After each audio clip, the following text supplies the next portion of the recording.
নমস্কার সবাইকে, কেমন আছেন সবাই? তো কালকের অনেকটা দেরি হয়ে যাওয়াতে আমি কোনো আপডেট দিতে পারিনি।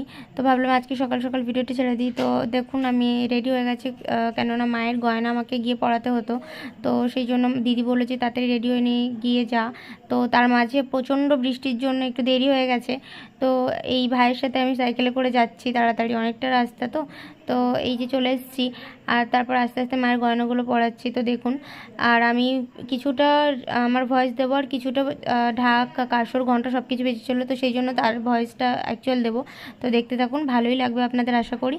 আর কেমন সাজানো হয়েছে অবশ্যই কমেন্টে জানাবেন, মাকে কেমন লাগছে অবশ্যই কমেন্টে জানাবে। আর আমার লুকটা কীরকম হয়েছে একটু জানাবেন। আর প্লিজ ভালো লাগলে লাইক, কমেন্ট, শেয়ার, সাবস্ক্রাইব করবেন। তো দেখুন এখানে আমরা সাজানো সবেমাত্র শুরু করেছি। মায়ের 4টে হাতে চূড় আস্তে আস্তে পরিয়ে দিচ্ছি। কাকু বললো যে তুমি পরিয়ে দাও, তাই আমি পরিয়ে দিচ্ছি।